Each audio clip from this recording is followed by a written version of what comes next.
All right. Does it say that I'm recording now?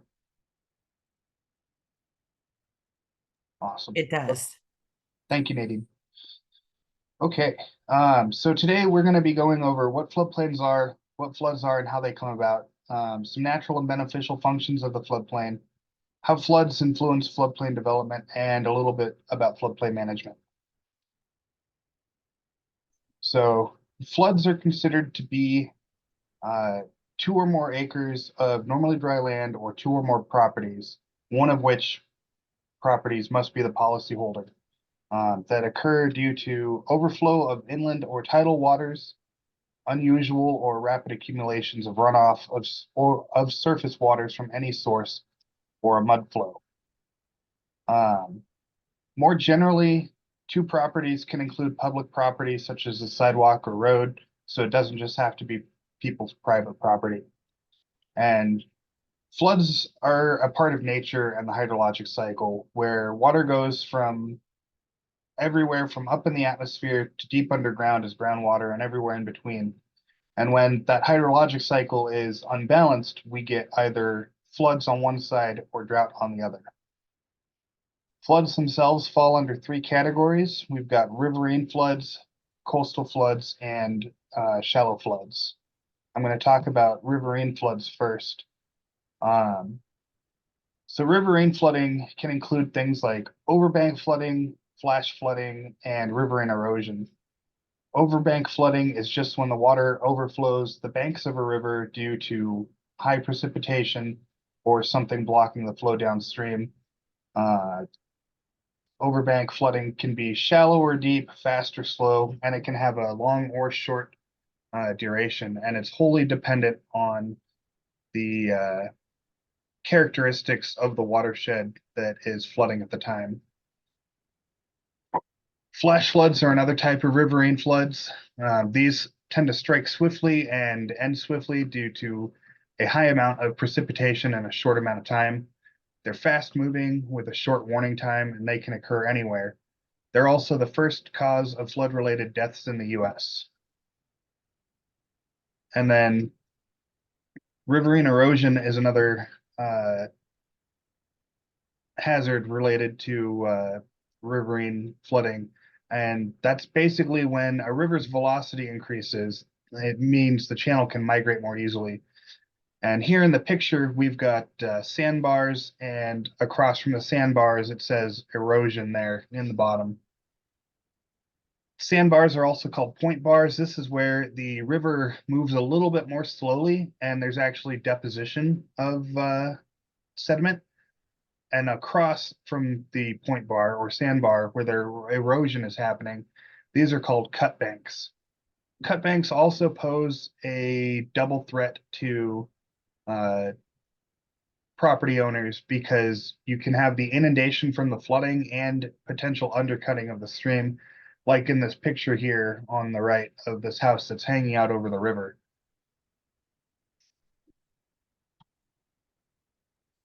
With coastal flooding, we've got 2 types of main coastal flooding. Oh, yeah, I can explain the thalweg.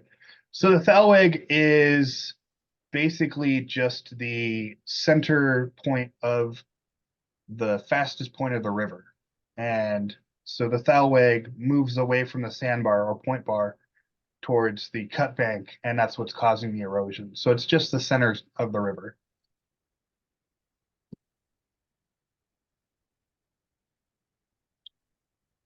So for coastal flooding, we've got 2 main methods for causing coastal floods, and lake flooding can also happen very similarly to coastal floods.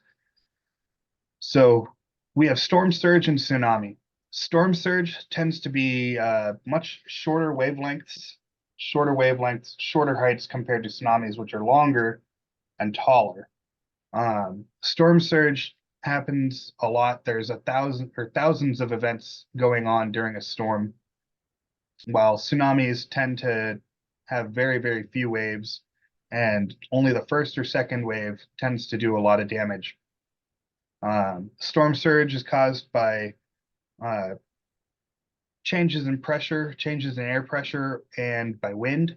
and tsunamis can be caused by earthquakes, landslides, meteors, volcanoes, and even also sudden changes in air pressure, and those are called meteotsunamis.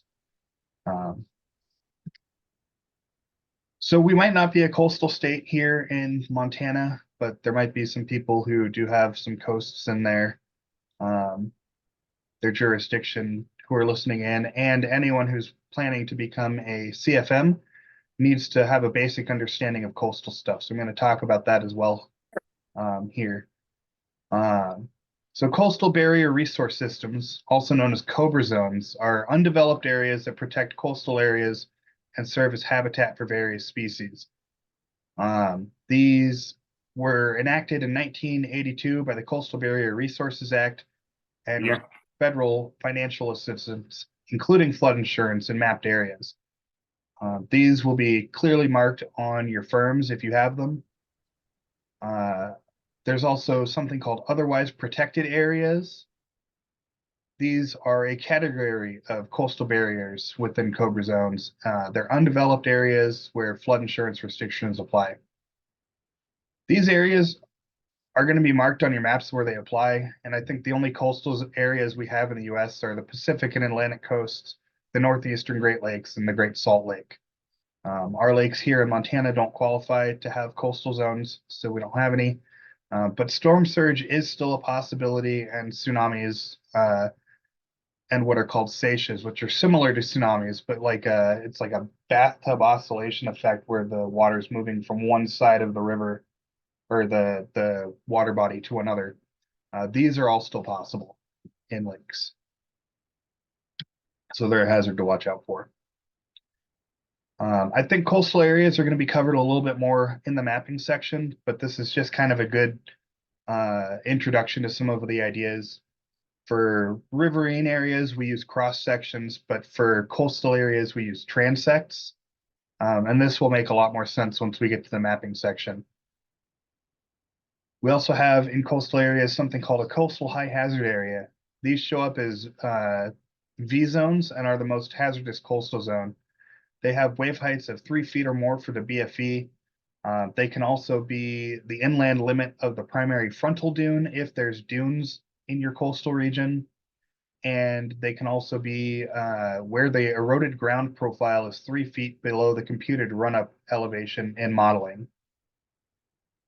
BFEs for coastal V zones are going to be on the firm, while riverine A zones are going to be pulled from data tables in the FIS.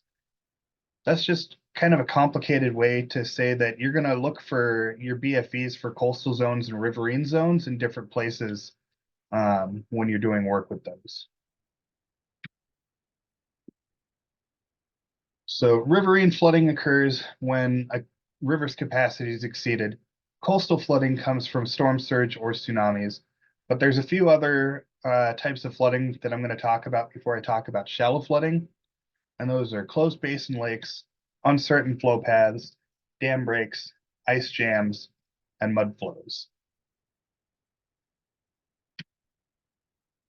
So closed basin lakes are lakes with no outlet. The lake itself is a lower elevation than everything around it. Think like you're eating a bowl of cereal and you finish the cereal and then you've got this little pool of milk at the bottom of the bowl. That's essentially what a closed basin lake is. So any water that drains inward to the lake is going to stay there until it evaporates, is pumped out, or seeps into the ground as groundwater recharge. We do have a few closed basin lakes around the state. I don't know exactly where, but I know that we do have them. If a closed basin lake overtops its banks or erodes or breaks its surroundings, if it has, say, a dam that's stopping it, then there's a flood risk. Additionally, if a closed basin lake is used for recreation or as a residential area and it exceeds the BFE due to precipitation or anything else, then there's also flood risk for that. I don't think Quake Lake is a closed basin lake. I think it has an outlet. Also, if anybody has any questions, you're welcome to put them in the chat. And I'll answer them as I notice them. Thanks, Nadine. So uncertain flow paths tend to be on what's called alluvial fans. This here is a picture of an alluvial fan. Alluvial fans are large amounts of sediment that accumulate into fan-shaped deposits over time. They tend to exist where mountains meet the flatlands. So you've got a very steep mountain and a very not so steep flatland. And this sudden change in slope from high slope to little to no slope causes a very quick decrease in velocity and energy, which in turn allows for deposition. Alluvial fans have a few hazards that are associated with them. The flows are high velocity. Their flows can cause a lot of scour, erosion, and debris transport. But the biggest issue with them is that they can cause unpredictable flood depths and flood paths. And that's just because they're kind of always changing. Every rain event is going to modify it just a little bit. And so that's going to lead to unpredictable flow paths. Dam breaks are another special flood hazard issue. In the last 40 years, the US has had about 1,000 dam breaks, which have killed about 34 people. I think that was from Stanford University's National Performance of Dams program in 2019, so that information might have changed a little bit. The National Inventory of Dams states that we have about 90,000 plus dams in the United States. 15,600 of them are high hazard and would likely cause a loss of life or economic damage if they were to breach. 11,300 of them are significant potential hazards and would cause economic damage. Heavy rain and or bad engineering are the two biggest issues for dams. Heavy rain can cause overtopping or destruction of the dam, and bad engineering can exacerbate issues and lead to dam failure. Additionally, in the modern world, unfortunately, dams are also a potential target for terrorists. Ice jams are something that we also deal with in Montana nearly every year. In Christmas Eve 2022, Fishtail actually had an ice jam flood that damaged homes and businesses. There's a lot of things that can cause ice jams, but the big ones are a slope decrease, which means water slows down and is more susceptible to freezing, and shallow areas that can freeze more easily than deep areas. Ice jams can occur in natural or man-made channels and can freeze culverts solid, which in turn can lead to flooding issues on the landward side of culverts as well, since there's nowhere for precipitation to drain while they're blocked. Mud flows are a type of flood that consists of at least 50% sand-sized particles, sand-sized or smaller particles. They're heavy and dense and have a higher destructive capability than a normal flood of the same volume of water. They're also taller than a flood consisting of an equal volume of water. And they're not necessarily slow moving. They can reach speeds of up to 60 miles an hour and very often have a milkshake-like consistency.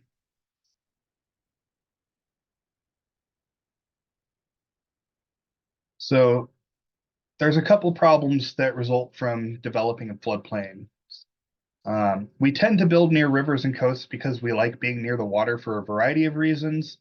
Um, Mostly these are natural and beneficial functions like transportation, recreation, agriculture, uh, energy creation, and aesthetic, and plenty of other things.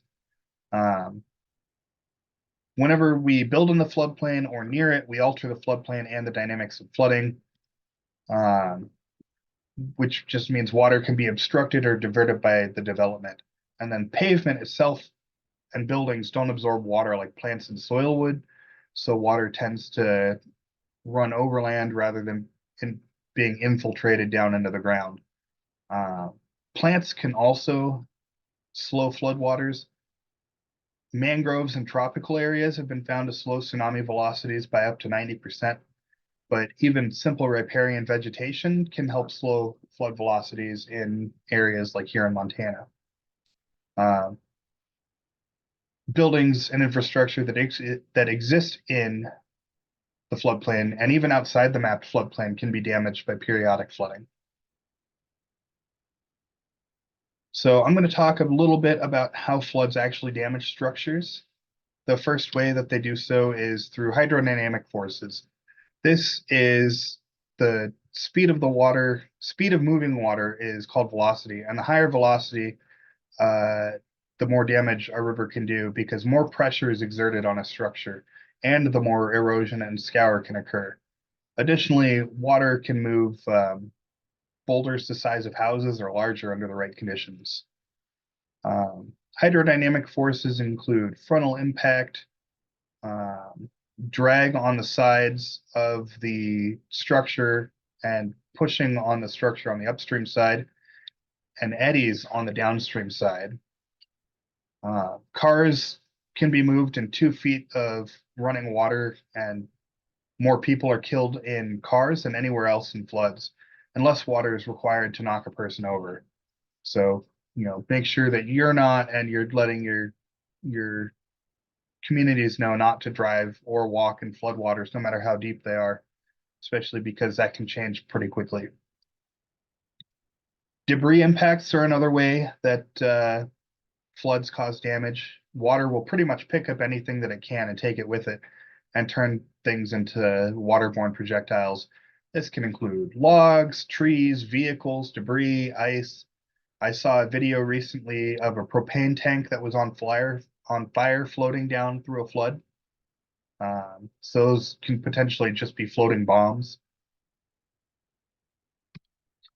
Hydrostatic forces are another potential cause of flood damage.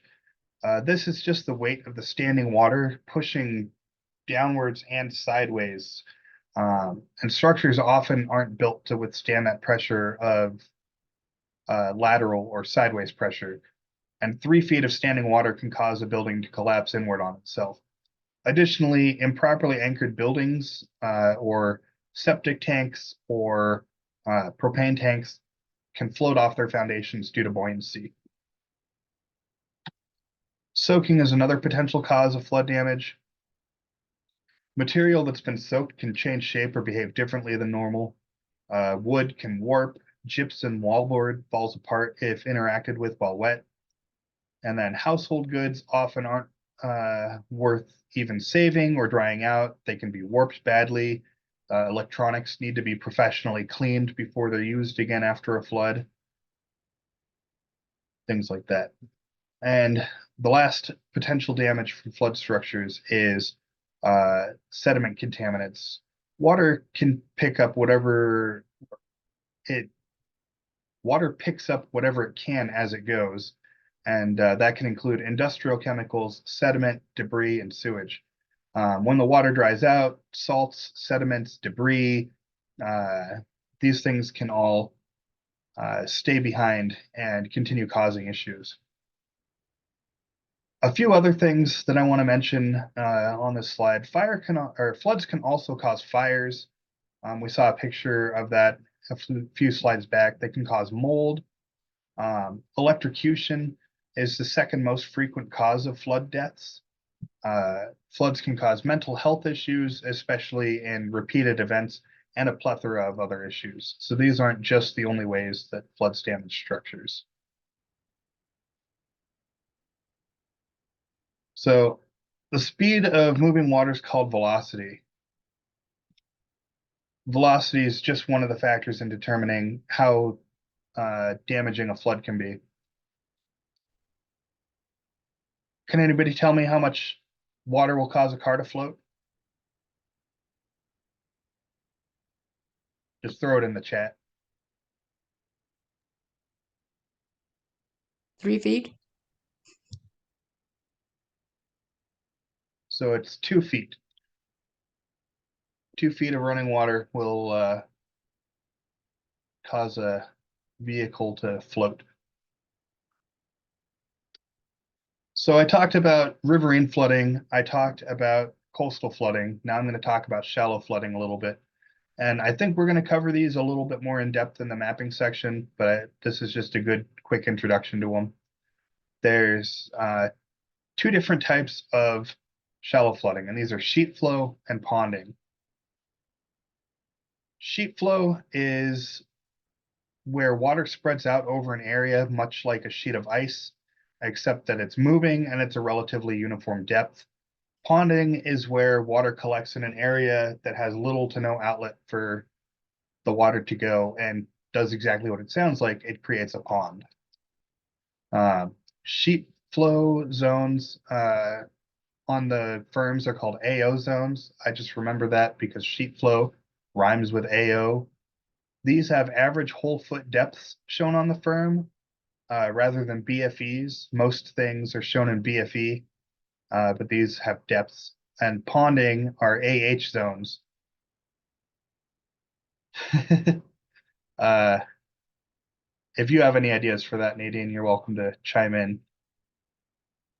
Yeah, And it's just sheet flow. Sorry, it's just silly. It helps you remember. okay, that's clever. Um, Ponding is AH zones. I don't really have a clever way to remember that. I just remember that sheet flow rhymes with AO, and that makes ponding the AH zone. So until the 1960s, we relied mostly on structural flood control projects like dams, levees, and other things like that to reduce flood losses. Thanks, Shelia. Uh, After the 1960s, when we were trying to rely on those structural control projects, disaster relief costs continued going up, and this wasn't really working because people were still continuing to build in the floodplain. The NFIP was created in 1968, and throughout the 1960s and 1970s, greater importance was put on protecting and restoring the environment, including the natural resources and functions of floodplains. The Unified National Program for Floodplain Management developed a framework for handling flood issues. They had a few potential things that they used, the first being modifying human susceptibility to flood damage. This was all about land use and included regulating floodplain use by using zoning codes to steer development away from hazardous or natural areas as best as possible, relocating structures out of the floodplain, elevating or floodproofing structures, and warning plans for forecasting. They also considered using, or ended up using, modifying the impact of flooding. This just means preparing for, responding to, and recovering from floods. This included providing information and education for self-help and protective measures, enacting disaster assistance, flood insurance, and tax adjustments, and preparing post-flood recovery plans and programs for rebuilding and mitigation. The third strategy they came up with was modifying flooding itself. This meant continuing developing more flood control structures like dams and reservoirs that stored water upstream from developed areas, dikes, levees, and flood walls, increasing channel efficiency to prevent overbank flooding, allowing for infiltration rather than runoff, and enacting shoreline protective measures in coastal areas like seawalls and jetties. And the last strategy that they came up with was preserving and restoring natural resources. This is regulating floodplains, wetlands, and coastal barrier resources, and education about the importance of natural floodplain resources and how to protect them. And so that actually is the end of my presentation, other than a few questions that we're just going to go over real quick. And you can just throw the answers in the chat as we go. What type of flooding has accounted for the most flood-related deaths in recent history?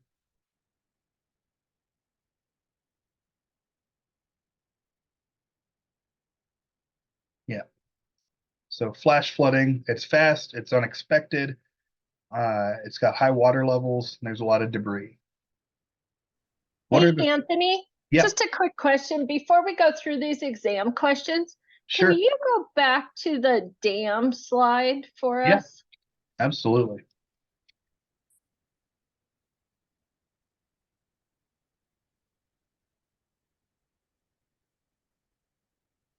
right before the alluvial. One more, There we go. right Sorry. there. Right there. So Nadine, what do you think about this slide? Because to me, this slide is kind of indicating that dams are accounted for, the breaking of dams is accounted for when we do floodplain mapping with that up there in the corner. And, Yeah, so guys, then bear with us. There's a reason why Nadine and I are bringing this up. the flood inundation areas are not included in floodplain mapping. They have their own special maps. We don't want to include inundation mapping in our floodplain mapping. That's all. That'd be a big floodplain. So, So we don't want the risk to be any higher. Like when Nadine goes into a community and you guys are getting new maps, and the community's already maybe a little bit nervous because some people are being mapped into a floodplain that weren't mapped into a floodplain. And we've had them sometimes in these communities say, well, there's a dam upstream. Did you guys account for that? And it's kind of a funny question because yes, there is that risk that the dam breaks, but you really don't want them to account for it in just normal floodplain mapping. That's why I'm just emphasizing and repeating what Nadine said in case you didn't catch it the first time. They have their own special maps that do account for dam breaks, these inundation maps, but they're separate from floodplain maps. So just that slide's a little bit misleading, so we just wanted to clarify that with it having floodplain mapping up in the corner. I think if floodplain mapping was out of that, and it said inundation mapping, it would be pretty accurate. All right. Well, I guess I learned something today too. Neat. So, well, I had to learn that too. It's something that you would think would be part of it. Okay. Yeah. Any questions from you guys about that? Just to make sure we cover that. And Anthony didn't do anything wrong. That's just something. Kim, do you have a comment? Did that come natural to you in all your years as a NFIP coordinator in Wyoming? Maybe he's not with us. What about you, Mackenzie, in Utah? We have 3 Utah folks on. Do you guys have any comments? Do you guys want to make a comment about the next slide? Go to the next slide with the alluvial fans. They have tons of those that they deal with in Utah. Yep. Tell us about it, Mackenzie. Yes, we do have tons of these in Utah. Actually, where I live, we have it, like, pretty much they make up our whole city area. So we've had to have, like, we have building codes and stuff saying you can't build certain structures on them because it just has the, like it says, uncertain flow paths. So like there's no, like with a river and a channel, right, wherever that water is going to go where that deepest part is. So like on this one, naturally, like you can see there's a bunch of random deep areas and then it changes so much. So it just, yeah, water's going to flow where it wants to flow. Well, Kenzie, isn't it creating a bunch of challenges? I know like FEMA's working on some different things with how you map these and how you establish BFEs, right? Isn't it really hard to do that if you have alluvial fan areas? Yeah, have discussion about making whether it would just be a regulatory A zone, but then they're like, well, it's more of a sheet flow, so then they're thinking of AO. So yeah, it's definitely getting really complicated, especially like I said, especially in my area where I live, because we have so many of them and they dominate the whole area.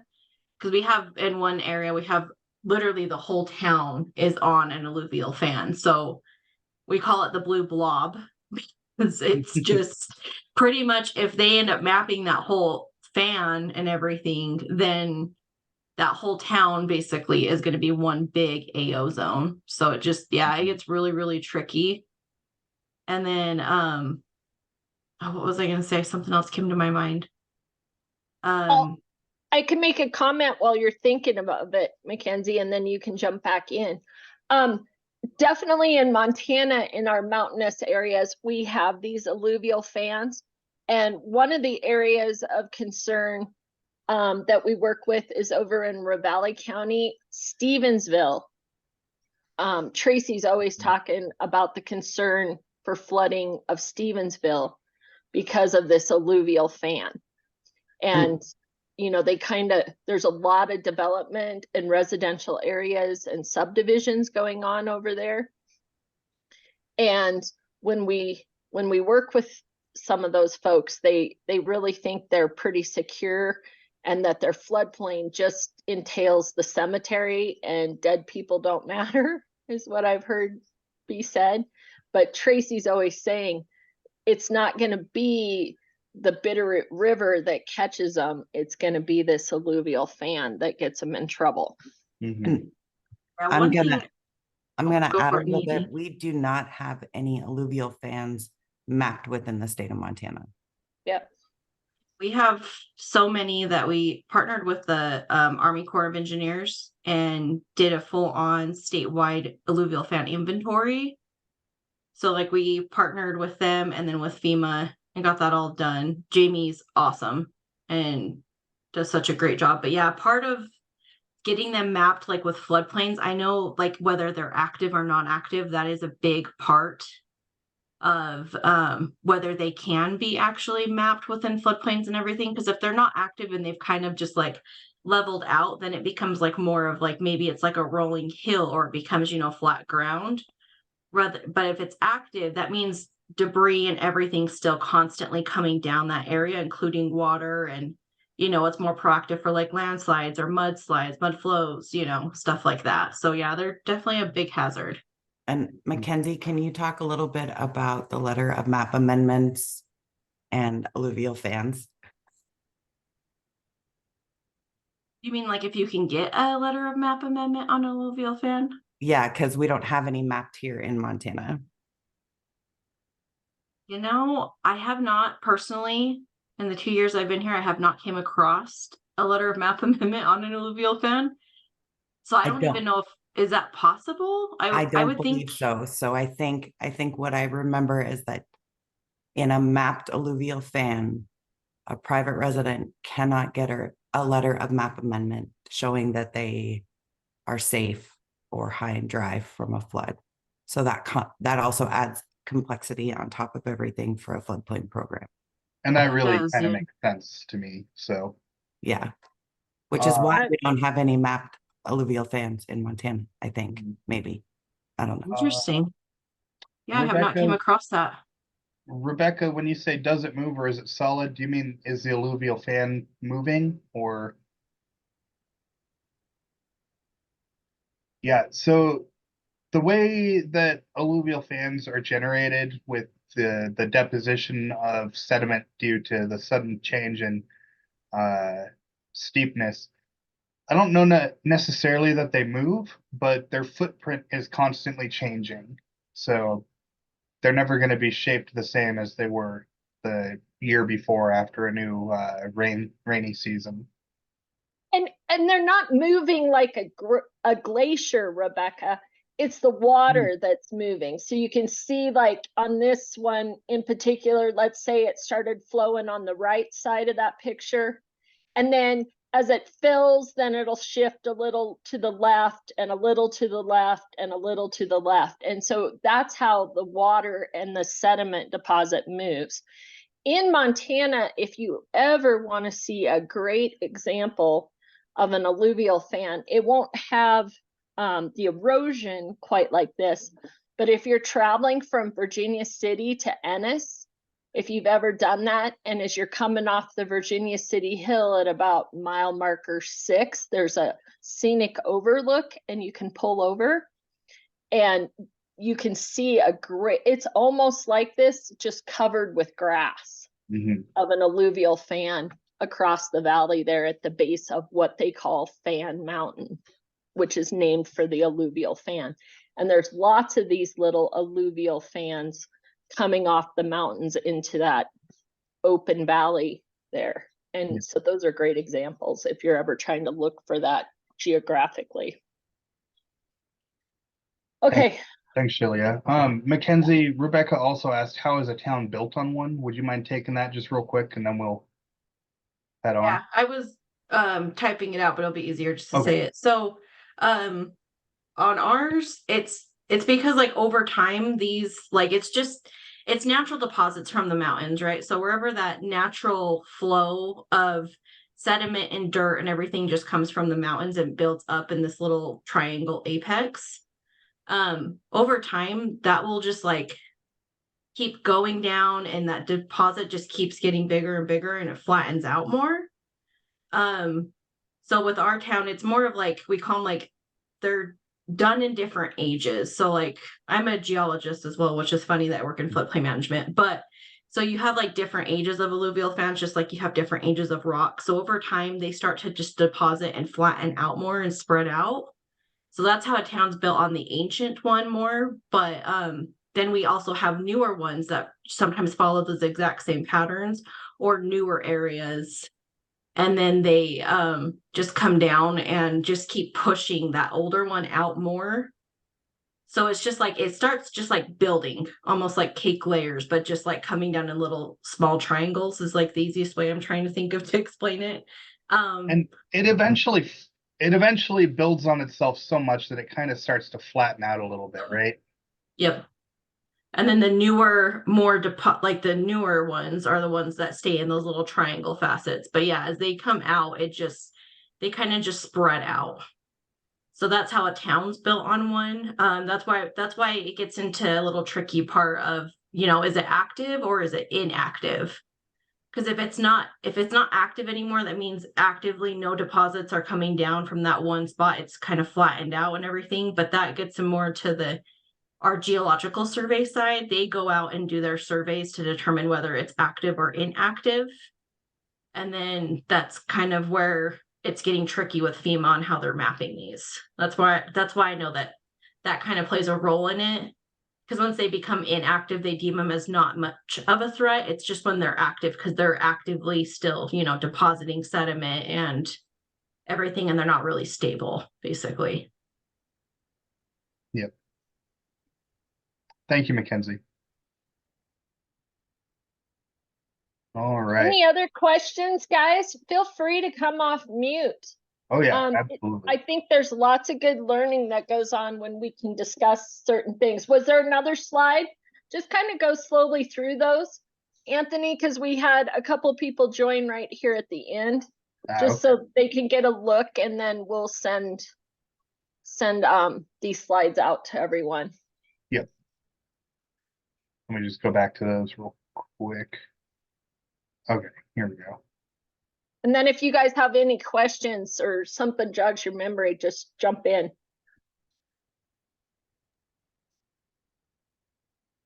If I will say one thing on this particular slide, go back to your coastal barriers. Yep. If you guys are taking the CFM test, this is part of the mapping, and they will ask you some questions about how those areas are shaded and what they are on the map. And then there'll be some questions about those otherwise protected areas. So if you are thinking about CFMs, maybe, jog that down as something to study. Okay, thanks, Anthony. Yeah, and if you are planning on taking your CFM exam, you can always reach out to myself, and maybe potentially Shailia or Tracy, and we can suggest more resources for you to help studying. I'll also add, Anthony, that if they're taking their CFM, we have other resources. So when we all took our CFM, we have like a Kahoot set up, Mhm. and other resources to help with studying. So, And Nadine, that Kahoot is in the back of the slides that we sent out this week. It was in Tracy's session last week, if any of you guys missed that, as well as I send out a study list of resources for everyone. It had the FEMA 480 guide and then all those resources for studying, or just good floodplain management knowledge was sent to you guys too.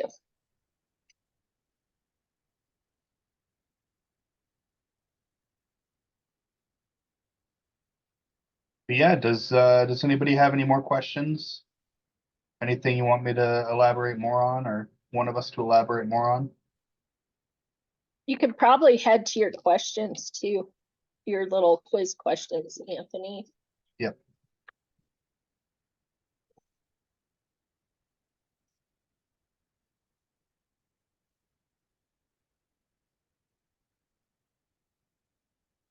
All right, did that one. So what are the three most common types of flooding?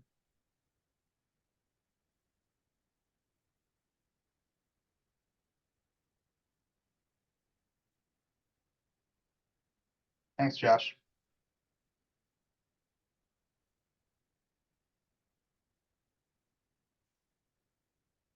So for the three most common types of flooding, we've got riverine, which includes overbank and flash flooding, coastal, which has storm surges and also tsunamis, and shallow, which is sheet flow and ponding. Hey, oh, sheet flow. Don't forget it. And you can just throw these in the chat.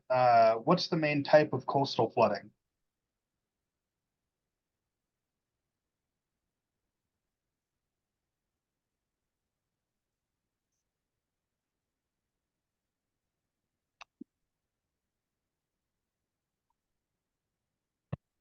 Yep, Good job. storm surge.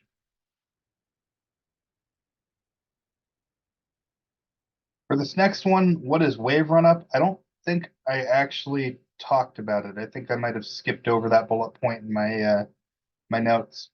But run up is just where the wave hits the shore and water's moving and keeps traveling inland. Essentially, it's just the inland extent of the waves.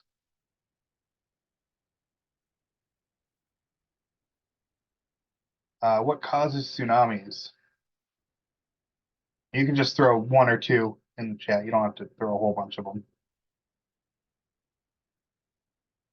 Yeah, earthquakes are the big one. Volcanoes would be underwater volcanoes would be the next big one, but they can also come from landslides, meteors, and even weather.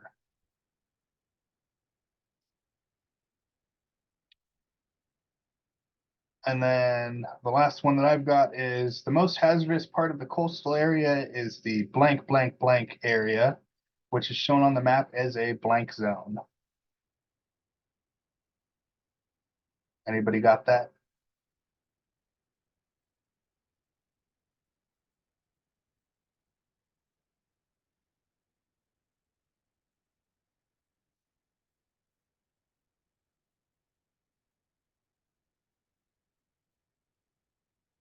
Yep. So the second part is definitely B zone. The first part is coastal high hazard area. So the most hazardous part of the coastal floodplain is the coastal high hazard area, which is shown on the map as a V zone.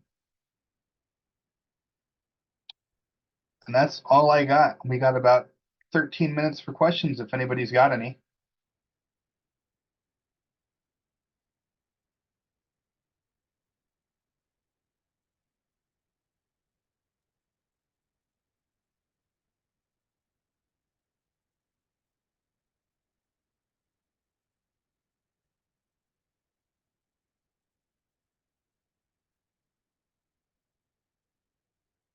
All right, well, hearing none and seeing none in the chat, if anybody has any questions that they want to ask offline, feel free to send me an email or send Shalia an email.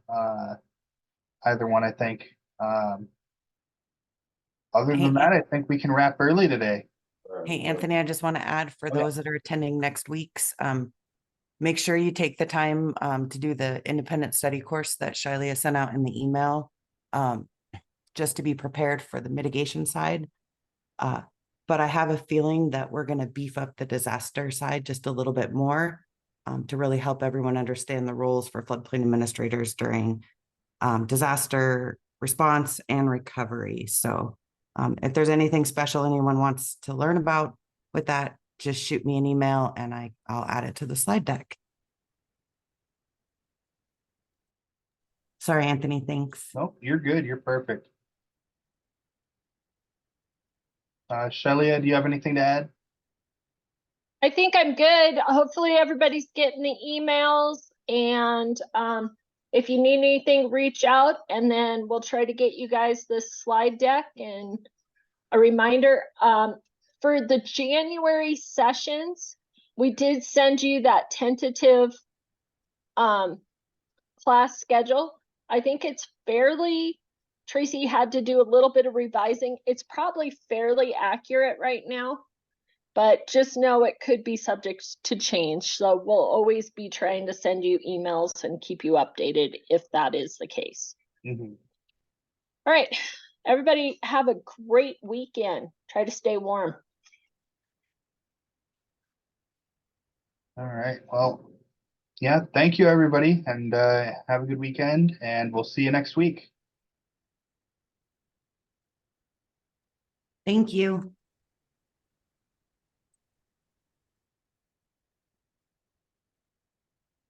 Hey, good job, Anthony. Thanks. Thank you, Shelia. All right, we're gonna stop.